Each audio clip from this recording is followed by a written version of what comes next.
because after he ascends to the Father. So anyway, any other questions and or comments? Joseph, you have nothing to add to that? Nah. Why you snitching, man? No, because he raised. I saw. Okay. You changed your mind. Yeah. You changed your mind. All right. You got a question? Yeah. Go ahead. Well, it's kind of a question statement. Or not even a statement. Okay, question and or comment. So in Job 1, when God, sons of God, which are angels, went to present themselves before God, was that in heaven? Let's go read. That's a good question, though.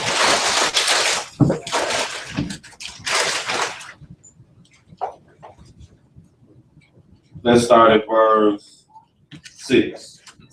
Job chapter 1, verse 6. That's a good question. And when them angels presented themselves before God, I don't think they just present themselves to Jesus. You know what I'm saying? I think they would come to the throne. That's what I'm saying. Like, yeah. So I mean, That's if you gonna what I present thought. yourself to the Father, he ain't coming on earth. But we're gonna read it though. That'll help us. So go ahead, pick it up verse 6. Now there was a day when the sons of God came to present themselves before the Lord, and Satan came also among them. And the Lord said to Satan, "Whence comest thou?" So he asked and say, where you coming from? And watch what Satan gonna tell him. Then Satan answered the Lord and said, "From going to and fro in the earth, and from walking up and down in it." So that would lead me to believe that Satan is walking up and down on the earth, and they went and presented themselves up to heaven, where the angels and stuff be. So that's why I would think they went up to heaven. But that's the only place you're gonna really be able to find a record of. Now we can go here though. Let's go over to let's go to Kings 18. Let's go to 1 Kings chapter 18, maybe. Or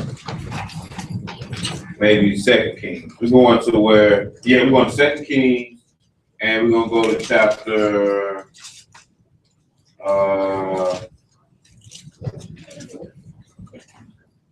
chapter 10, maybe.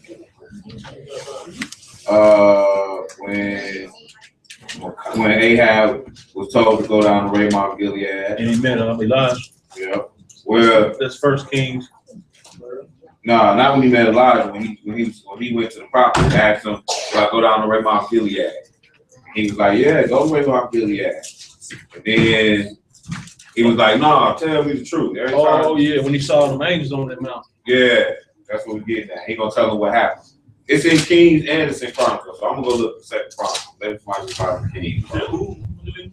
Ahab. It's in Kings. When Ahab went to Ramoth, was asked should he go to Ramoth Gilead.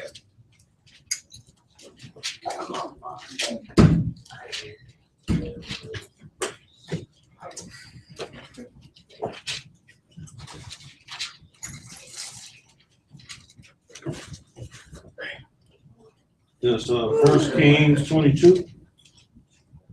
Yep, that's it. 1 Kings 22. We're gonna start at verse 1.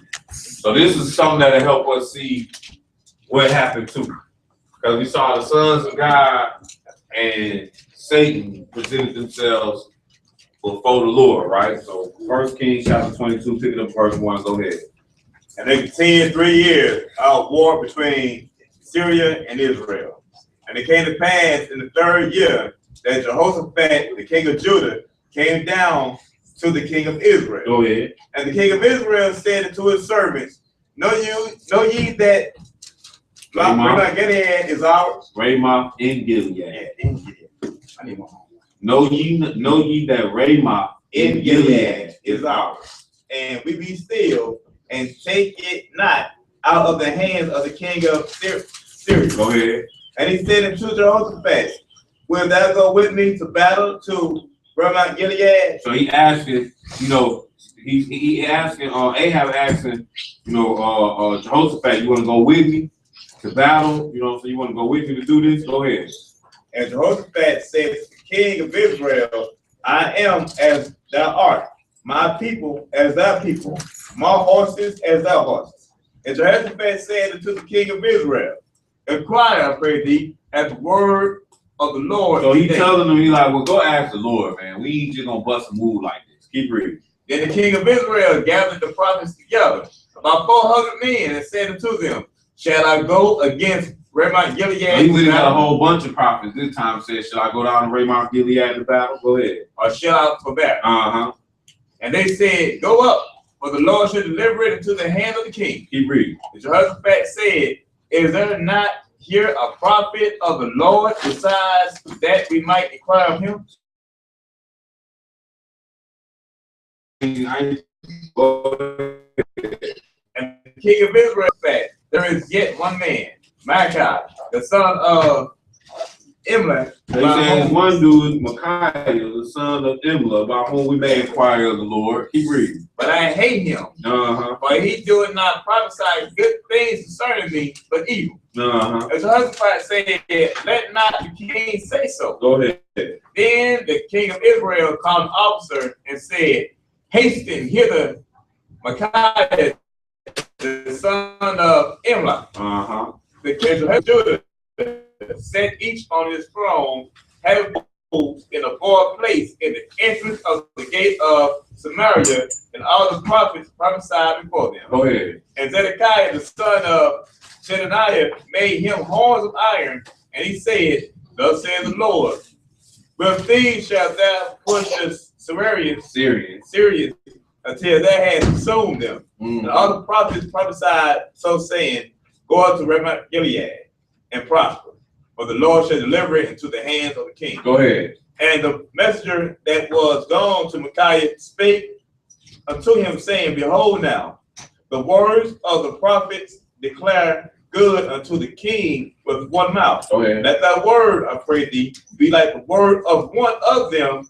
and speak that which is good. Go ahead. Micaiah said, as the Lord liveth, for the Lord said unto me, that will I speak. Go ahead. So he came to the king, and the king said unto him, Micaiah, shall we go against Ramoth Gilead to battle, or shall we forbear? And he answered him, go and prosper. So finally they got Micaiah to come down here, and he's like, okay, so should we go down to Ramoth Gilead to battle?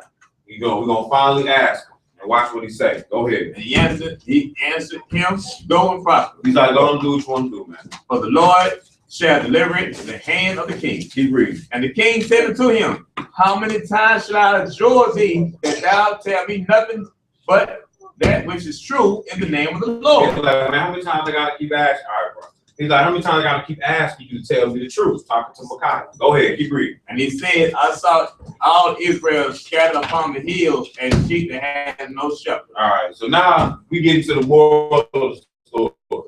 So he know what he really saw. And he gonna tell him why all these other prophets came in here saying one thing and not what he's saying. Go ahead and read some more. And the Lord said, these have no master. Let them return every man to his house in peace. And the king of Israel said to Jehoshaphat, did I not tell thee that he would prophesy no good thing concerning me, but evil? He's like, man, I told you he wasn't gonna say nothing good about me. Go ahead, read the next verse. And he said, hear thou therefore the words of the Lord. So now he about to show you what he saw.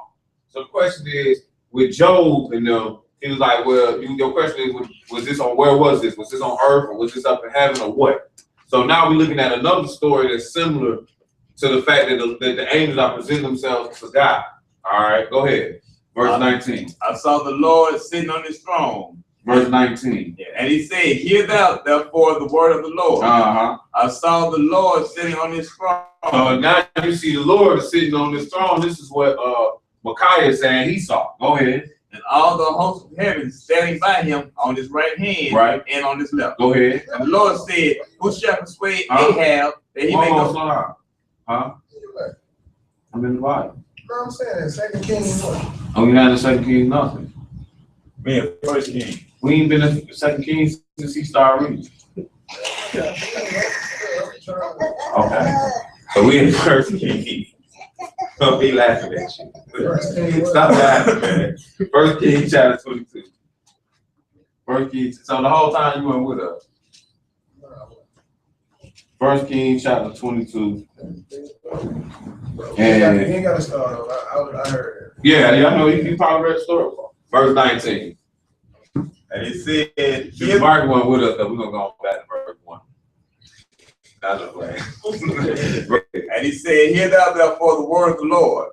I saw the Lord sitting on his throne. So this is what Micaiah saw. He saw the Lord sitting on his throne. Go ahead. And all the hosts of heaven standing by him on his right hand and on his left. Go ahead. And the Lord said, who shall persuade Ahab? So this how the Lord be up there working. He like, so who gonna get Ahab to do what? That he may go up and fall at Ramoth Gilead. Right. So the Lord sitting up there with all these angels, with all these hosts, and he say, which one of y'all gonna get Ahab to go down and fall at Ramoth Gilead? I'm done with it. I need one of y'all to do something. These angels all got different levels of skills. Go ahead.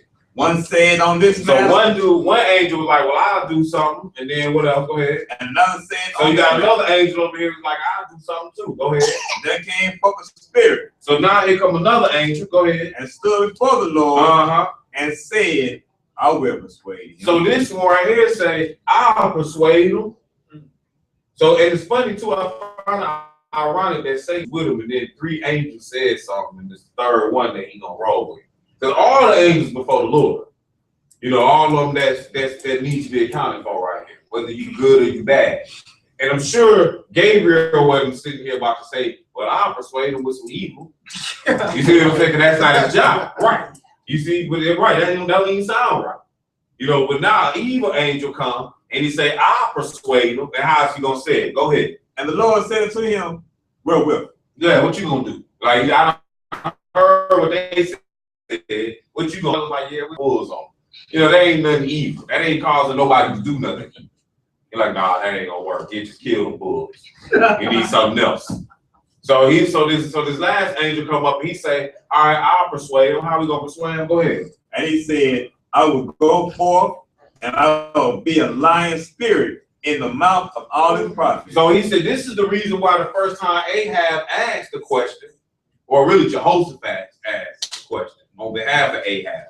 This is the reason why they all was like, you gonna prosper, you gonna prosper. Even Micaiah, when he was first asked, even he said, yeah, go on, please. I'll take something over there. You good? But the reality is that this is what he saw up in the heavens. All the angels were before the throne of God, and they were tricking him. And ultimately, he ended up going out to Ramoth Gilead and ended up dying. So the point we're getting at is, just like he saw here, when they presented themselves to the throne of God, that's what they did in Job chapter 1. They presented themselves to the throne of God. It working the same way. And we even see here, this last angel, Satan too.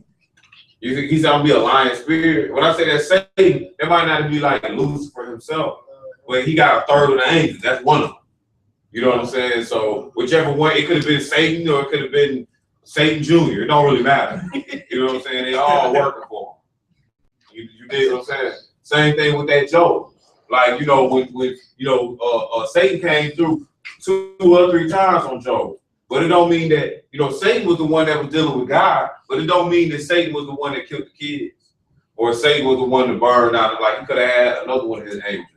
Because he got a third on, you know what I'm saying, with him. So in that Revelations 12, when they was cast from heaven, Yeah. like, they just lost their habitation. They don't live there no more. They don't live, okay. Right. They can go back and visit. And when they summons you, can come back. When you told to come back, you come back. You see, we went like in Job, where you been? To and fro in the earth. You know what I'm saying? I mean, I told you to come up here and holler at them. And believe you me, they ain't gonna miss that song. Whenever they told them to come, they gonna be there. Go ahead, bro. Same realm of the question, Go but ahead. so in Numbers chapter 5, right? Uh-huh. I think that's Numbers chapter 5, dealing with when the spirit of jealousy. Yeah. When he took, when the dude, he has, felt that his wife went astray, cheated or whatever, he took him before the priest, and they made a jealousy offering. And when they sat the woman before the Lord, they took her hair cover off. Right. And then if she was found, committing adultery, Yeah. jealousy argument would make a knot rot in her stomach. Yeah. So when they took her head covering off, was that, angels actually, like the evil angels actually like causing her knot to rot in the belly of this woman? Oh, it don't matter if they're evil or not, but let's go read it though. That's a good question. So let's go to Numbers chapter 5. But I kind of said that along the lines. I did a class on Thursday, and I said something like that along the lines. Went to 1 Corinthians 11, and how it was talking about how, he kept the head covered on her head, power Over the angel. because of the angels. And then I just went there, just said, But it ain't just the evil angel though, it's just over the angel spirit. okay. Like the man, this is a conversation me and Raquel was having. So we know this husband and wife, right? And in Corinthians it say that when the woman stay with the man or vice versa, that they sanctified by the husband and the wife, whether they believe or not, right? All right. So we know this couple, and they end up getting divorced. So we watch the effects of the divorce, and we watch the effects on the one who wanted the divorce. It was like she lost her cover. She on drugs now. You know what I'm saying? Like, life just, I'm just telling you one issue so that I don't have to tell you no more. You know what I'm saying? Because that's a big enough issue to where you like, all right. You know what I'm saying? With the children, like, they ain't all straight. Each of them got a different issue they got to deal with. Whatever gay. You dig what I'm saying? We talking about people that was at work. Straight up. That work. You know what I'm saying? And, what was supposed to happen was this woman was supposed to stay with her husband. Stay under that covering. Now, the Lord could jam him up, but it's a level of protection she's received from the whole spiritual realm. Let's read that real quick before we go back to this Numbers 5. Let's go into 1 Corinthians, chapter 7. See, that's why the Lord say he hates putting away, because when the Lord look at a husband and a wife, he's looking at a one. Just like when he look at himself in Israel, he look at one. All right. So because it's one, the Lord can't come in and smash the woman. You know what I'm saying? Unless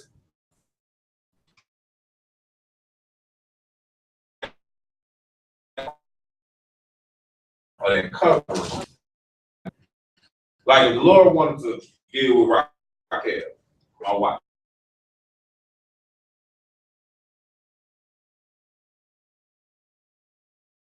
Whatever, it's anything that happens to her is going to affect me. So now, but in the case of Numbers 5, it's like, look, dude ain't did nothing. We're gonna read it though. Dude ain't did nothing. All he did was brought this woman that he thought committed some type of sin. So why should the punishment affect him? So what's going on is, let's uncover her head. And now she ain't covered by her husband no more. And we can do what we need to do to her. But we're gonna read that. But let's look at this 1 Corinthians chapter 7. 1 Corinthians chapter 7. And let's pick this up at verse. I figured my reading wasn't gonna make it. Oh, I have a reason. 1 Corinthians chapter 7, let's pick it up at verse 14. No, 13. Go ahead. The woman which hath an husband that believeth not, and if he be pleased to dwell with her, let her not leave. Go ahead. For the unbelieving husband is sanctified by the wife, Uh-huh. and the unbelieving wife is sanctified by the husband. See, so it's showing you something here. It's showing you that just because one of y'all don't believe, don't mean that you can't be some type of protection for that home. You know what I'm saying? Because the Lord, it's just like, I'm gonna give you a perfect example. So let's say, it's me and my wife, and I don't believe in the word, and she do, and the death angel come through, and she put the blood on our doorpost. I get saved too. You see what I'm saying? I get the same salvation that she done got. That she sanctified me. And this is what you find in the scriptures, that people get sanctified by their husband and or their wife. All right. So go ahead and read. We can go over to Numbers 5 now. What about in judgment? In judgment, meaning, Sanctification, like when you being judged by your works. Yeah, everybody can judge according to their own way. But still this family is a unit. Yeah. So, you know, if I get hit, she get hit. Vice versa. You see what I'm saying? But in this case, we're gonna see something different. Numbers chapter 5. That's why I say it's not so much just about evil angels. You know what I'm saying? Because it's not just evil angels that's doing anything. Numbers chapter 5, picking up to verse 1.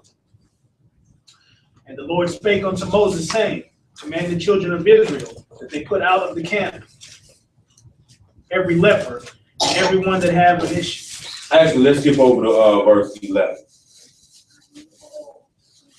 And the Lord spake unto Moses, saying, speak unto the children of Israel, and say unto them, if any man's wife go aside and commit a trespass against him, and a man lie with her carnally, and it be hid from the eyes of her husband, and he be kept close, and she be defiled, and there be no witness against her, neither she be taken with the manner. Go ahead. And the spirit of jealousy come upon him, and he be jealous of his wife, and she be defiled. Or if the spirit of jealousy come upon him, and he be jealous of his wife, and she be not defiled, Go ahead. then should the man bring his wife unto the priest. So what you got going on here, he's saying like, okay, if this man is jealous of, you know, thinking his wife done did something to cause her to be defiled, what do you do? Go ahead. Then shall the man bring his wife unto the priest, Uh-huh. and he shall bring her offering for her, the 10th part of an ephah Of barley meal. of barley meal. He shall pour no oil upon it, nor put frankincense thereon, for it is an offering of. Skip verse 16. Okay. And the priest shall take holy water, Verse 16. and the priest shall bring her near and set her before the Lord. So notice what's going on now. The priest is taking this woman and bringing her near to the Lord. So we talk physically near to the Lord, to where the Ark of the Covenant is. Like he's taking her near this place. Go ahead, keep reading. And set her before the Lord. And the priest shall take holy water and an earthen vessel, and of the dust that is in the floor of the tabernacle, the priest shall take and put it in the water. Uh-huh. And the priest shall set the woman before the Lord. Okay, so now it's saying the priest gonna set the woman before the Lord, and what's about to happen now? And uncover the woman's head. Uh-huh, and now he's gonna uncover her head. So when her head was covered, who was her covering? Hold your spot here, let's go over to chapter 11, 1 Corinthians, so we can see this. So because this priest about to uncover her head, so that something can happen next if needed. 1 Corinthians chapter 11.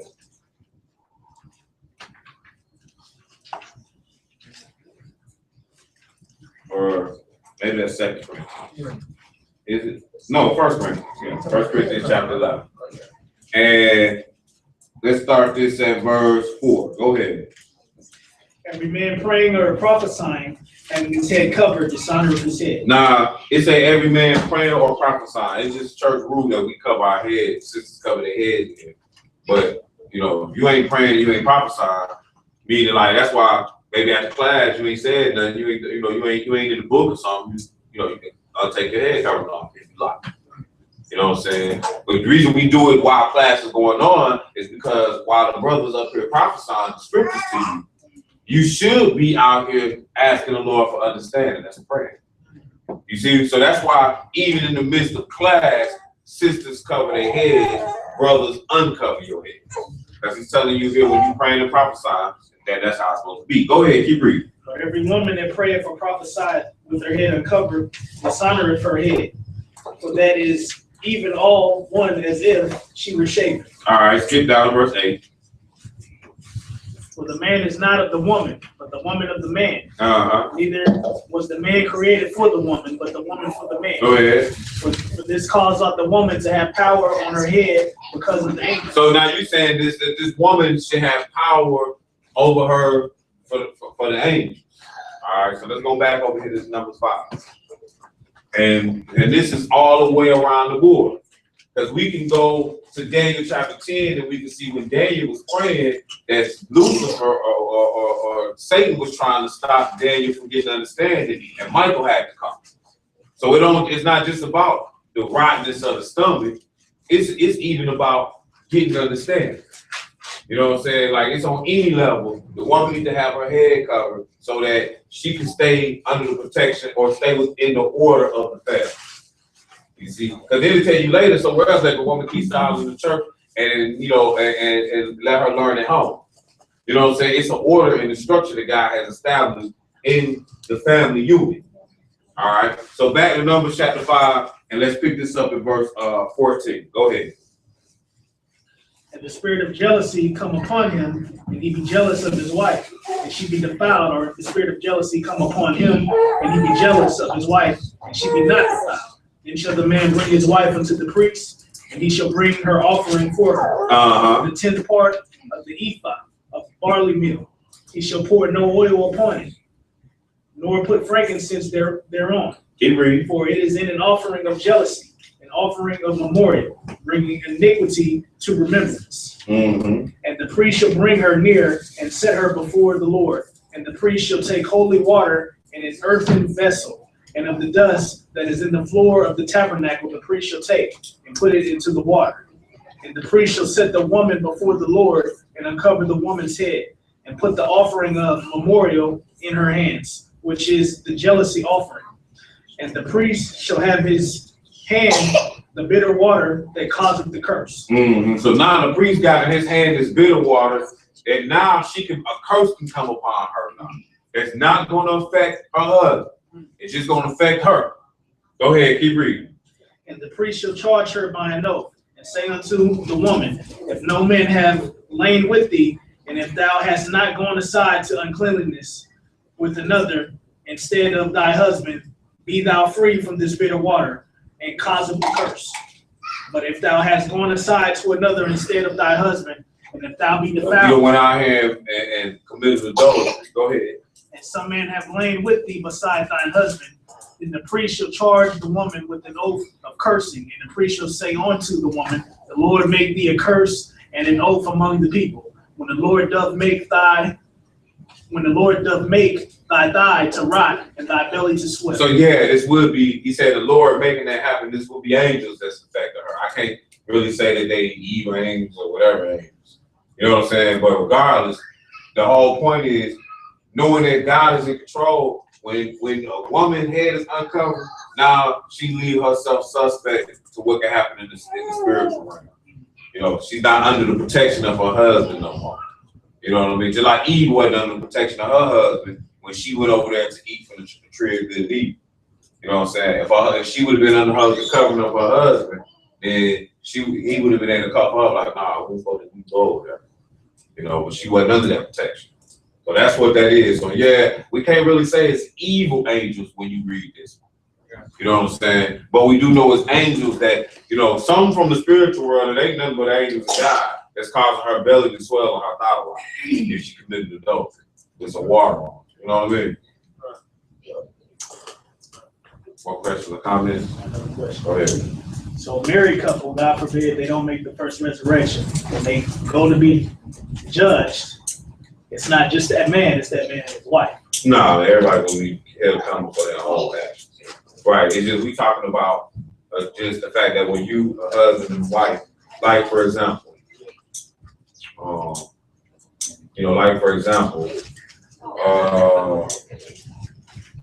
you know, if I give you an example, let's say I go with a lot of my wife and tell her I'm finna go and take $100 to casino, and I take $1,000 and spend it all. That's all the money we got, right? That's gonna affect my whole house. What I did, be lying, you know what I'm saying, being deceitful. That's gonna affect my whole house. The punishment that's coming on me is gonna affect this whole house. Now, she don't go to hell for me lying. If I did this every day, she's not gonna go to hell. But every day, this is gonna affect my whole house. You follow what I'm saying? So that's the extent of it. She doesn't have to go to hell for my sins. But my sins, it's just like with David. David counted children of Israel. Everybody was affected. You see what I'm saying? But it don't mean everybody in Israel was going to hell. That's why Abigail ran out when Nabal was on the scene. Like, look here, man, this idiot can affect me. If you come through here and you smash mouth on everybody, I'm one of these mobs. You see what I'm saying? Don't mean she was going to hell because Nabal what he was doing. But it just means that what you're doing is affecting me. You the head of this house. You know, just like when you look at a virtuous woman, it say that you know, a virtuous woman is like her husband's supposed to safely trust in her. A virtuous woman's supposed to, basically, a virtuous woman's supposed to play her role to make the house better. But at the same time, if she playing the role of a harlot, you see what I'm saying, or a contentious woman or something to that effect, then it's gonna be an aggravation and an irritation to this man. Follow me? I just wanted to, not a question. I know it's about time when we go. But can you just elaborate on how important it is for that woman to have their head covered based on what we just saw in Numbers chapter 5? Yeah. Let's go back to Corinthians. Go back to Corinthians. Again, we're dealing with the head talk. And we're gonna read more of this time. Last time we didn't read all of it. We really was asking Brother Nehemiah. Who was asking Brother DeMarcus question. We really had no Nehemiah here. I don't even know how that came in my head. We're gonna start this off at 1 Corinthians chapter 11, and we're gonna start it off at verse 3 this time. We're gonna walk through it. That's gonna be on the name, Nehemiah. Boaz. There we go. Start calling that brother Boaz. 1 Corinthians chapter 11, let's pick up verse 3. When you get there, go ahead and read. We're gonna cover this and we're gonna go somewhere else to get some more understanding. But we gotta see, like the brother saying, what's the importance of this? Go ahead. But I have you know that the head of every man is Christ. And the head of the woman is the man. Go ahead. And the head of Christ is God. Every man praying or prophesying, having his head covered. So we saw the order. The order is it go from the man, the head is actually God, and it go to the man, and then it go down to the woman, and to the children. So women don't have no husband, then your head is God. That's who's your head. Don't mean you turned into a man. It just means your head is now God. Go ahead, keep reading. Every man praying or prophesying, having his head covered, dishonoring his head. So if my head is God, and I'm gonna pray or prophesy with my head covered, then I'm just dishonoring God. Keep reading. But every woman that prayed or prophesied with her head uncovered, dishonoring her head. For that is even all one, as if she were ashamed. So it's saying she just honored her head. Her head, she just honoring God too. But it starts with her husband. And if you can't honor your husband, then you ain't giving no honor to God. Because he made the woman for the man. You're gonna say that in here. Go ahead, verse 6. But if the woman be not covered, let her also be shown. So he's saying if the woman don't want to cover her head, when they shave off all your hair. We walk around here bald head. And y'all know that, you know, today's society is a little different. But when I was coming up, only cancer patients had bald heads. I mean, honestly, you know, like for sisters. Because your hair to a woman was her beauty. Just like when you look at the Barbie dolls, you didn't see bald headed Barbie dolls. They had hair. You know what I'm saying? Like this is what your beauty is about. So he's not saying, he's saying you can shave your hair, but that's not naturally what you want to do. All right. So he said, for if the woman be not covered, let her also be shorn. But if it be a shame for a woman to be shorn or shaven, let her be covered. So basically, Paul said, cover your head. Go ahead, keep reading. But if it be a shame, verse 7. For a man indeed ought not to cover his head. A man ought not to cover his head. And we talking about, brothers and sisters, scarves, baseball cap, top hat. We talking about putting something on your head. See, because some people try to say, well, you know, her hair is her covering. Well, no, because if that's the case, a man head covered too then. Because he got hair.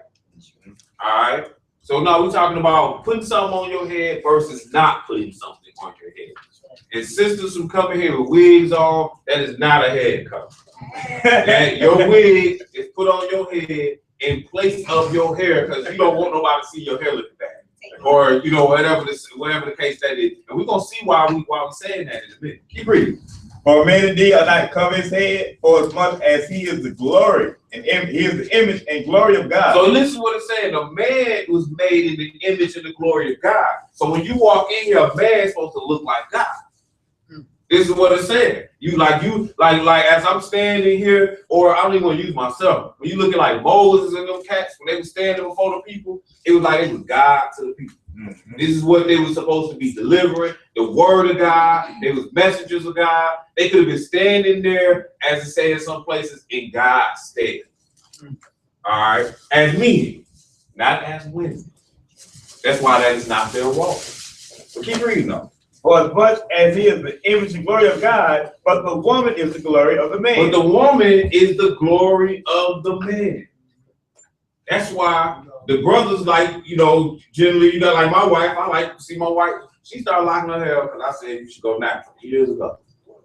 You know what I'm saying? Like she's like, would you like it? Yeah, I would like it. Let's go. Bam. Next she started growing her hair. If I don't like short nails. So my wife keep it. And when I'm saying these things, I'm saying that, that's my glory. Like, so she trying to look or to appease me. That's right. Y'all cut it out. I was just asking what he like. I just started doing it. Yeah, but that's what, that's what I don't like a whole lot of makeup. You're not gonna see her all caked up and draped up where it's gonna hit my pillow. But that's. But what's funny though is as you choose your significant other, it pretty much fit like a glove. Like she wasn't rocking it like that no way. When I met her, she wasn't all caked up. I just had to make sure she knew. Don't be surprised with me next week and you come in here looking like somebody else. You need to look just like you look right now. Because she was made for my glory. All right, but we was made in the image of God. But go ahead, verse 8. For the man is not of the woman, but the woman of the man. See, God ain't chauvinist, but that's just because chauvinist ain't in the Bible, man. God is a God of order. This is the bottom line. So when people come to me with that little Susan B. Anthony doctrine, that's what I call it, this women's right thing, I laugh at it. Because that's not what God on. You know what I'm saying? Like in the Bible, you don't see these women out here going to war. You read one time, one sister ran up on some dude and killed him. And the reason it worked is because she was a sister. Because if she would have been a dude, it wouldn't have worked because he would have known that he was gonna probably kill him. Because it wasn't the role for the woman to do that. And I'm not saying that, I have a problem with women construction work. That's not what I'm getting at. What I'm getting at, there is an order that has been established by God. Men are men, women are men. Ain't supposed to walk around here acting like punks. Hallelujah. Or acting like sissies, or acting what we call as soft. That don't mean a man can't be humble. Don't mean a man can't be meek. Those ain't no problems. That's right. But when we start talking about like soft, like man, don't be acting like those sissies. Or as the Bible uses the word, independent. That's right. You see? So you can be wrong gay without actually committing the act. You understand what I'm saying? Because that's the question I used to have, like, is you really gay if you ain't did nothing? Yeah, if you acting like it, that's what you are. All right, you got a question? Yeah, I'll let you ask question. So you just described how a man's wife can bring him glory as a man. What kind of things can we do to give glory to God since we're in his image? Keep his commandments, preach his gospel. It's a good question, though. You know what I'm saying? Represent him properly. Keep his commandments, preach his gospel. It's not much more we can do for God. You understand what I'm saying? You see when David tried to build him a house, he's like, what you think I could do? I dwell in a house made by me. You know what I'm saying? So it's not like I can go feed them like they do. Buddhists feed their God, right? Yeah, not like I can feed them. You feel what I'm saying? It's not, I can sing and dance, but really that's just for somebody else to see. That's cool though. You sing, it tell you give praises with your voice and give praises through dance and stuff like that. It tell you that in a song. You dig what I'm saying? But the bottom line, keep commandments. That's fair and good question. But go ahead, verse 7. Neither, Verse 7. for a man indeed not to cover his head, for as much as he is the image and glory of God, but the woman is the glory of the man. Go ahead. For the woman is not of the, but for the man is not of the woman, but the woman of the man. Go ahead. Neither was the man created for the woman, but the woman for the man. See, so he's just telling you, he's just rocking. He's like, look, the woman was made for the man. That's why I tell you in the Bible, woman's supposed to be keepers at home. It say that. So, you know, I'm not saying that, you know, like they say, the woman's supposed to stay barefoot and pregnant. That's your business in your house. You know what I'm saying? But she needs to know how to do something in that career. You know what I'm saying? Like she needs to know how to do something, boil me an egg or something. You need some type of skills in this house. You know. Well, go ahead, keep, because this is what the Bible says. Go ahead, keep reading. For this And cause, then you need to learn some more. You don't got enough. Go holler at another one of these sisters in here. They'll teach you, trust me. They'll teach you how to take care of a house. Because that's their job. But go ahead. verse 10. For this cause ought the woman to have power on her head because of the angel. Right. So he said, with all this being said, she needs to cover her head so she can have power over her head because of the angels. Like I said, we're gonna read a little more. Keep reading them. Nevertheless, neither is the man without the woman. See, but he said, well, with all that being said, don't play the game like you something without her. Because no man in this room will be here without a woman. You understand? So it's not as if to say, oh yeah, well, you know, we just Debo over our wives and you know, you don't want to do what I say. Yeah, that ain't gonna work either. You know what I'm saying? That ain't how it roll either. Keep going. Neither the woman without the man in the Lord. Mm-hmm. For as the woman is of the man, even so is the man also by the woman. But all things of God. Right, that's what he's saying. Like everything is just a God. That's all I'm saying is done. All right, so keep going. Judging yourself. Is it commonly that a woman? So now he asking you a question. Like, so now you think about it. Should a woman pray with her head uncovered? Go ahead. To God, is it commonly? Go ahead. Verse 14. God, Verse 14. Did not even nature itself teach you? So he said, don't nature teach you. Now nature, we're not nature, brothers and sisters. Okay, so now it's about to give you somebody else's school of thought, philosophy. Go ahead. That if a man have long hair, it is a shame unto him. Right. So nature teaches, as you go to the police, military, you know, when you play for the New York Yankees, that long hair is not acceptable. This is what nature teaches. When you look at your Ken doll, they don't have Ken dolls with dreadlocks. You see what I'm saying? They cut them. They keep them short. They have the short crew cut. Because this is what nature teaches. Go ahead. But if a woman have long hair, it is a glory to her. Again, we dealing with what nature teaches. Nature says that if a woman have long hair, it's her glory. Go ahead, keep reading. Her hair is given her for a cover. Nature teaches that her hair is given for her covering, but Paul is showing you something better. Go ahead. But if any man seems to be contentious with nature, go ahead. He had no such custom. See, we don't deal with nature. We don't have the same custom as nature. The Bible does. Because actually, in reality, sisters cover their head and brothers don't even really cut their hair. Brothers have locks. We're talking about the Bible, though. Brothers have long beards. You see, society today got us all groomed up. And it's not a sin to go get a shape on. That's not what I'm saying. I'm just telling you that the society today has caused. You know what I'm saying? At the time, we had rough beards and we was growing locks. We was having thicker hair. The Bible dealt with, but society or nature has caused us to feel a different way about it.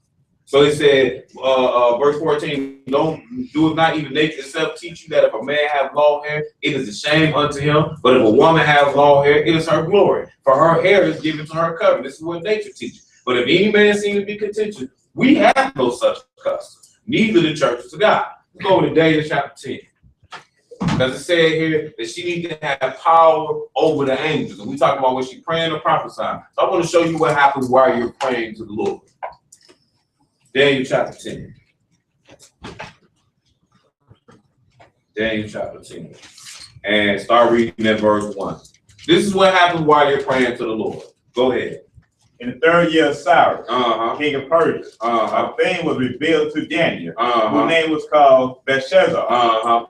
Belshazzar, go ahead. And the thing was true, but the time appointed was long. And he understood the thing and had understanding of the vision. Go ahead. In those days, I, Daniel, was mourning 3 weeks. That's right. I ate no pleasant bread, neither came flesh nor wine in my mouth. Neither did I anoint myself at all till 3 whole weeks were fulfilled. Yeah, that's something we were chopping up the other day, me and Brandon, about this fasting, right? It's like when you fasting, you don't really want to be out here doing a whole lot. You want to just mellow out. Because it's going to be hard to fast while you're going to work. And I'm not saying don't try it. Some of y'all might have easier jobs. But when you working in places like, you know, Brother Jeff and Brother Nate, where you kind of on your feet, you doing a whole lot all day, you want, you know, it might not be a good day to pick your fast.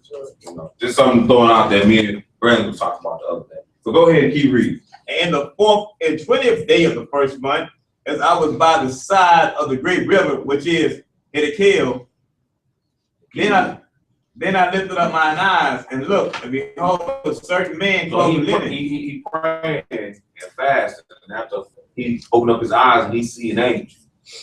This is what he's gonna see. He said, then I lifted up my eyes and looked, and behold, a certain man clothed in linen, whose loins were girded with fine gold of Wkly. His body also was like a beryl, and his face as the appearance of lightning, and his eyes as a lamp of fire. His arms and his feet were like the color of polished brass, and the voice of his words were like a multitude. So he's describing, he's dealing with an angel right here. And I, Daniel, alone saw the vision. We saw no vision, but a great quaking fell upon. So there's some people around him, they ain't see the vision that Daniel could see. There, verse 8. Go ahead.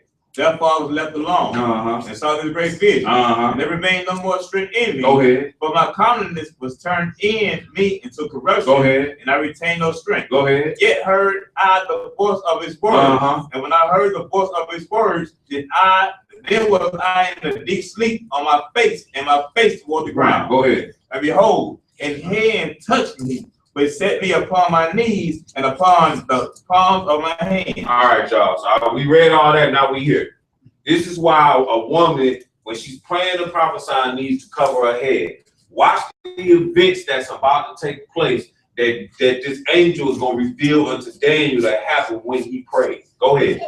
And he said unto me, O Daniel, a man greatly beloved, understand the words that I speak unto thee. Go ahead. And stand upright. For unto thee am I now sent. His angel talking to him. I'm sent to you, Daniel. Go ahead. And when he had spoken these words unto me, I stood trembling. Right. Then said he unto me, fear not, Daniel, for from the first day that thou didst set thy So heart. notice what's happening. So the angel said, then said he unto me, but from the first day that thou did set thy heart to understand thyself, that was him fast. Before thy God, thy words was heard. So the first day that he got on his knees, the words was heard. And he said, and I am come. But, go ahead, verse 13. He said, but the prince of the king of Persia, really we talking, well, go ahead. Withstood me 21 days. He was fighting with me for 21 days. This is the reason why I couldn't get here fast enough. This is what's going on in the spiritual world while you praying. Like Satan trying to stop your prayers. And the Lord is saying, I need you sisters to cover your head. In your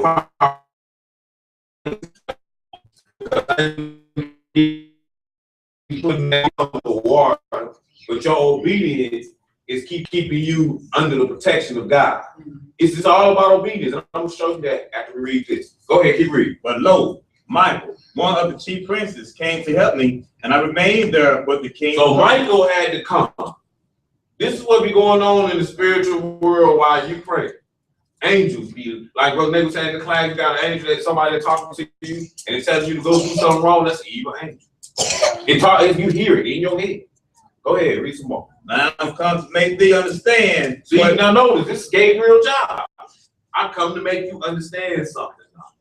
Go ahead. What shall befall thy people in the latter days? Oh, that's good. Okay, so now let's go over here to 2 Corinthians chapter 10. I think that's wrong. Yeah.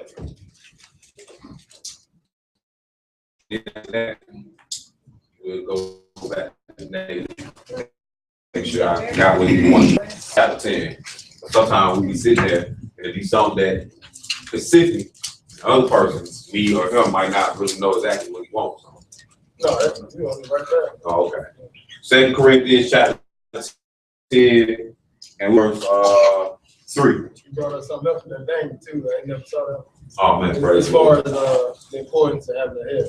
Yeah, it's very important that you stay in order. This is why, because you might be like, well, JD, it's just a head cover.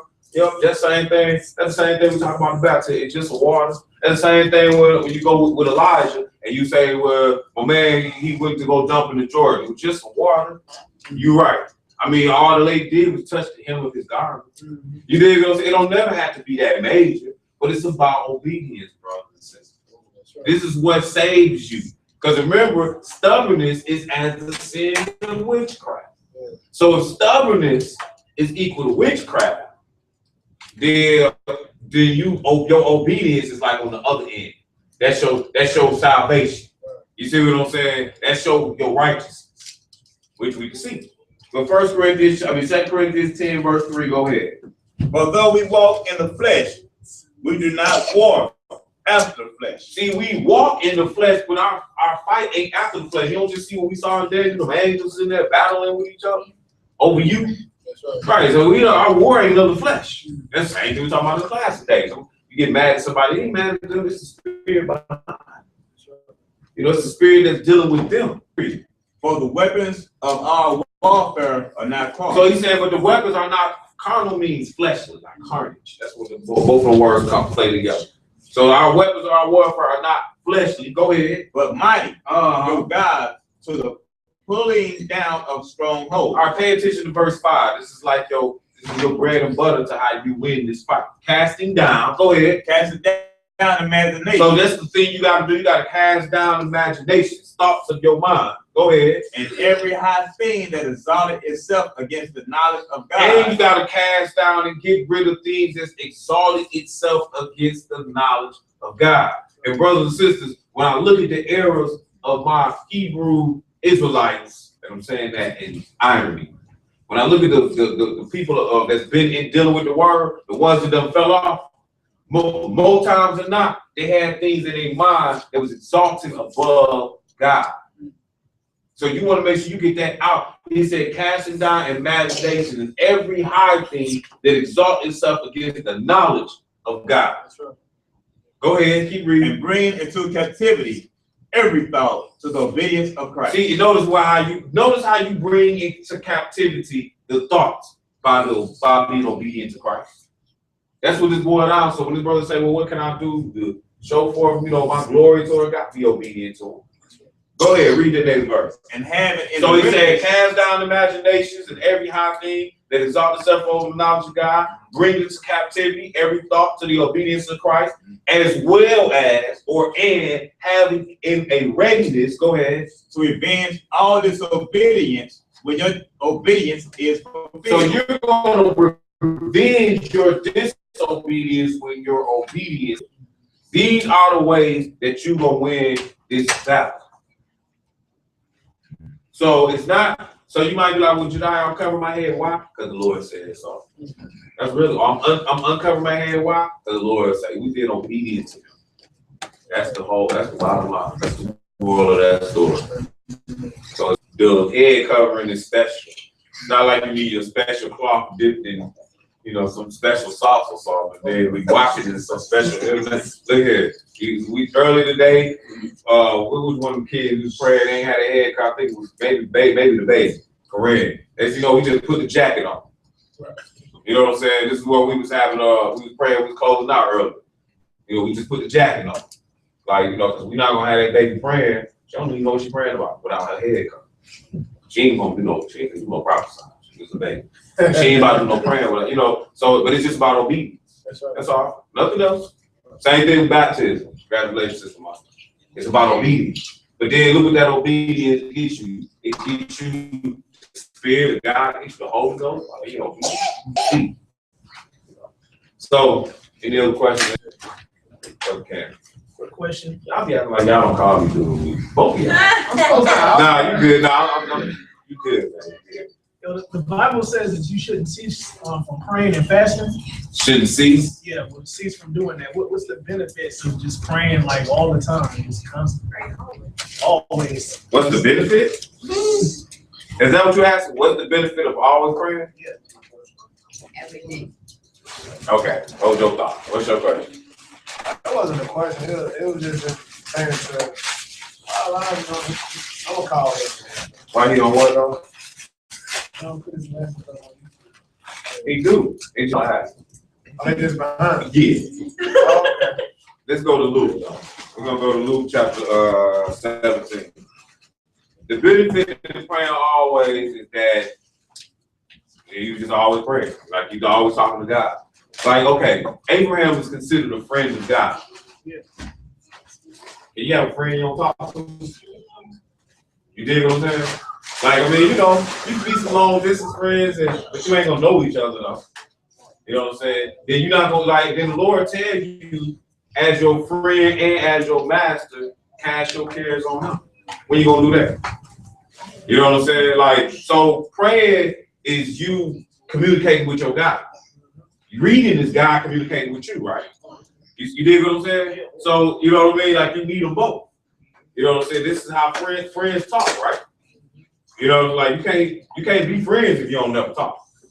You know, I mean, you follow what I'm saying? So that's your conversation. Let's go to Luke chapter, what did I say? 17, I don't know if that's right. It's there somewhere.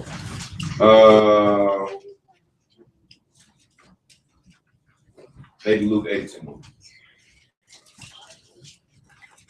Yeah, Luke chapter 18. Pick it up at verse 1. Go ahead.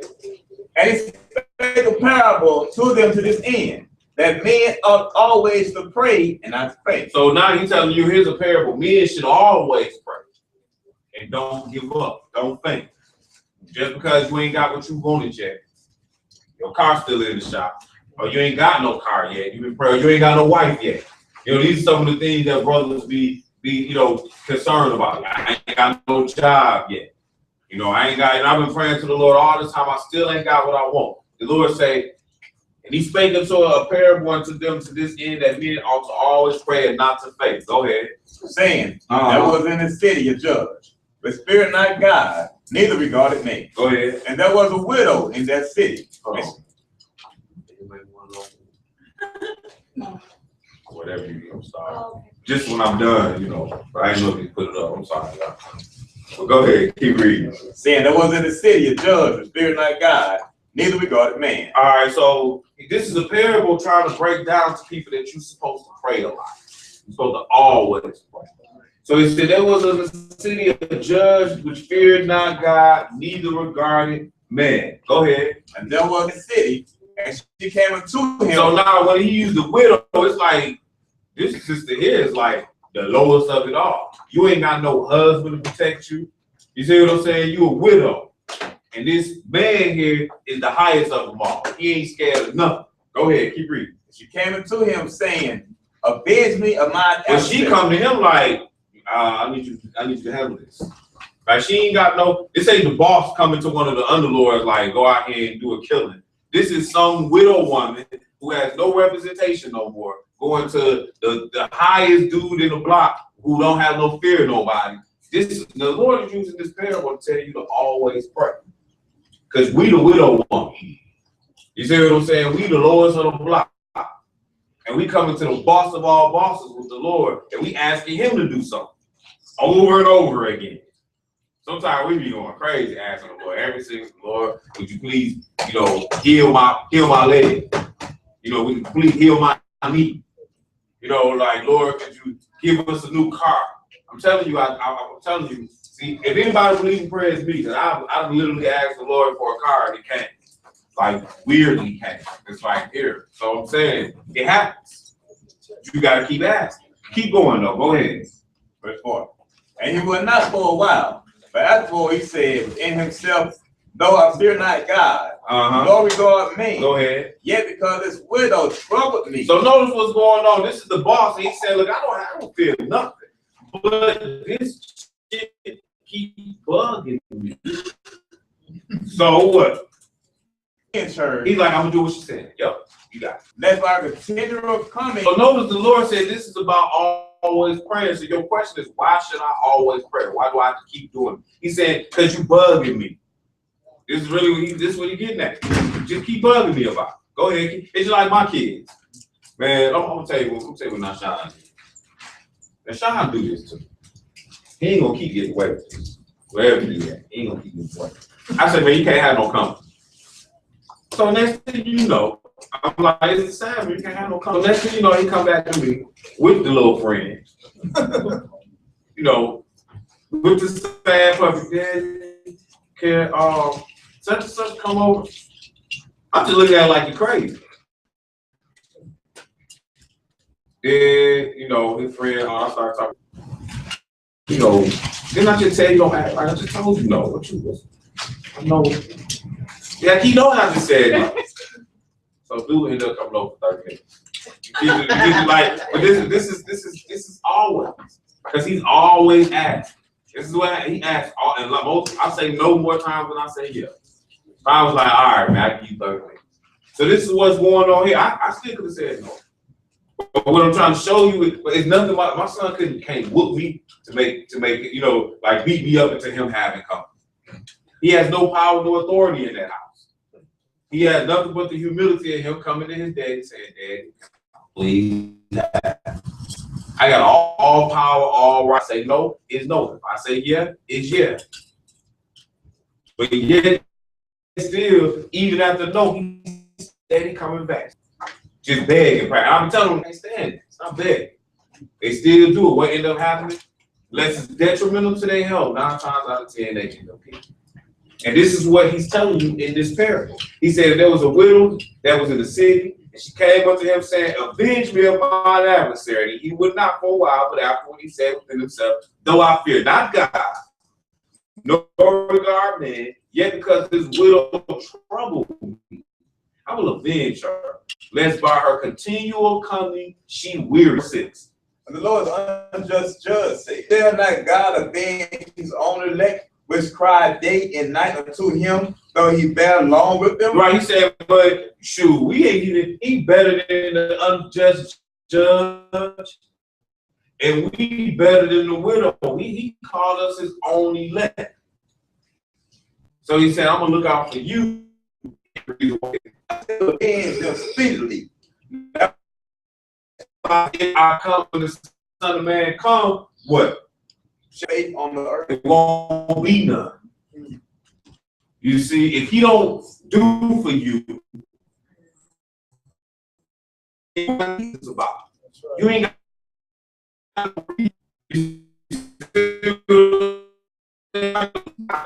right, but you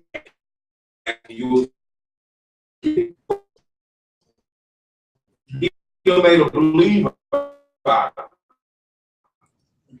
You see what I'm saying? His objective is to make believers out of us all. That's gonna be salvation.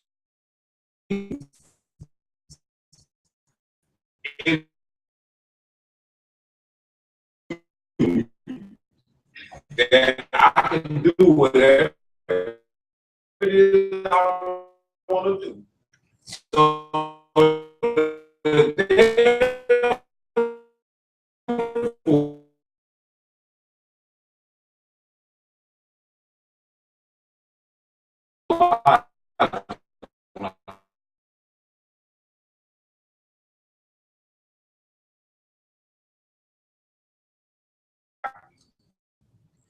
man, so the Lord, you know, the Lord this way. I just had to tell you, looked out for me, get a little money. You know what I'm saying? Like, you know, and so that's how, you know, that comes from praying. And, you know, by the way, Raquel got a job this week. Not saying that she had to work, but you know, she got one parent more than that. You know what I'm saying? That's what I'm saying. But all this comes through prayer, all this comes through fasting, it comes through faith, though. You know what I'm saying? Like that's all Lord, like the Lord strength. Like somebody said, y'all doing all right, like shoot, ain't nothing cut off. We eat.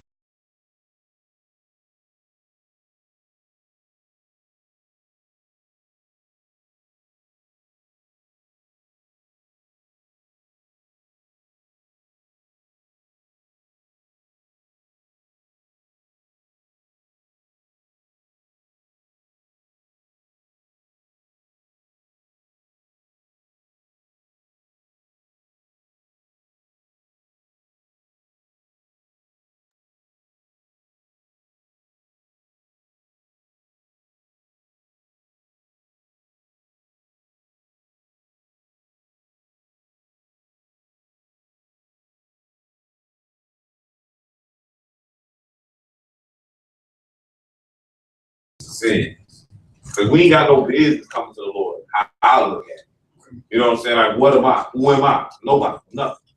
You know what I'm saying? Nothing but filthy rags. So, but at the same time, though, the Lord telling you cast all your cares on. So do it over and over again. Now don't be in the prayer asking the Lord for $50 50 times. Like, Lord, please, can I have? I mean, Lord, you know I need this money. I mean, Lord Jesus, like, if you could just give it. You follow what I'm saying? He heard you the first time. You know what I'm saying? Now he tell you pray 3 times a day. So if you want to go 3 times a day, you want to ask him for the same favor, that's what he's telling you with this parable here. You know what I'm saying? But at the same time, don't think that you said that 50 times in one prayer is gonna make it happen. And you probably gonna annoy him and piss him off. Just like the kids would. If the kids just keep begging you for something, and right here, like you like, okay, I heard you, let it go. You know, after a while, it's gonna become an attitude, and now you ain't gonna get nothing. And that's why the Lord say don't be using that thing in repetition. He tell you that in matter. But let's read down to this next paragraph, and then we'll finish up with that. Verse 9. Go ahead. And he spake this parable unto certain which trusted in themselves that they were righteous and despised others. So I want to read this one at first because it wasn't relevant to the question. Until I said that I don't get on my, a lot of times, man, look at it. I be, go ahead, read. 2 men went up into the temple to pray. The one a Pharisee, right, and the other a publican. Go ahead. The Pharisee stood and prayed thus with himself. God, I thank thee. So this is something that we can learn too, that you can pray within yourself. So I used to always wonder this. What verse we have to say? Verse 11, chapter 18. Oh, this is something I used to think too. Can you pray within yourself? Or do you have to say everything out loud? This is something I used to wonder about. You know what I'm saying? And you can. I know you can utter with your mouth because we see Hannah did that in Samuel without being heard. But you can also pray within yourself. Just thought I'll let you know that. That's a question I used to have. So he said, 2 men went up to the temple to pray, the one of the Pharisees and the other a publican. The Pharisee stood and prayed thus with himself. God, I thank thee that I am not, go ahead, as other men are, extortioners, that's right, unjust, adulterers, right, or even as this publican. That's right. I fast twice in the week. I give tithes of all that I possess. See, he doing it a certain way that you wouldn't do it though. See, you wouldn't come to the Lord like that. See, he coming to the Lord in the spirit of the man, knowing the spirit of the man. But the reality is when you got that spirit of, you don't come like that. You come to the Lord like you think you righteous. You see, so he like, the Pharisee stood and prayed within himself, God, I thank thee that I am not as other men, extortioners, unjust, adulterers, even as this publican. I fast twice a week. I give tithes of all that I possess. Like, you gonna come to the Lord like as if these things was good deeds, because they are good deeds. You know what I'm saying? These are good things. But notice what he's saying, you don't cast that other man down like you just better than him. Watch how he come. Like your righteousness means something. Watch how the other dude come. Go ahead. And the publican, standing far off, will not lift up so much his eyes to heaven, but spoke upon his breast, saying, God be merciful to me, a sinner. Just read. Verse 13. Go ahead. Verse 13. Go ahead. And the publican standing far off will not lift up his eyes, but will not lift up so much his eyes to heaven, but spoke upon his breast, saying, God be merciful to me, a sinner. So notice what's going on. The publican, he like, man, hey man, I'm a sinner, man. You know what I'm saying? He's humble. I tell you, this man went down to the top. Oh, what I'm doing, to be justified. His low, they need beg for mercy. You know what I'm saying? Who recognize that righteousness ain't nothing to him. Don't deserve nothing.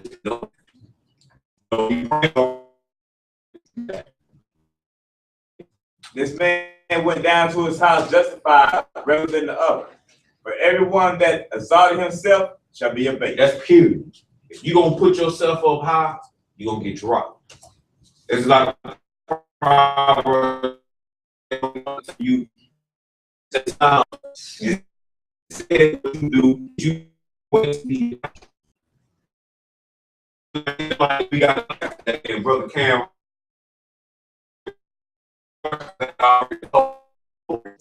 You see what I'm saying? Then he gonna have to go sit down, stay in your place. Go ahead, keep reading.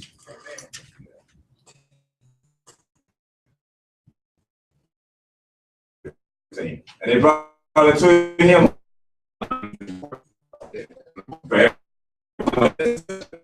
He that exalted and he put himself to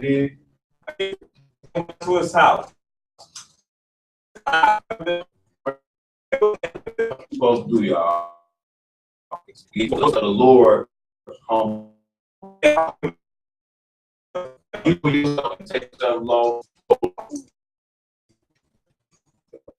Any more?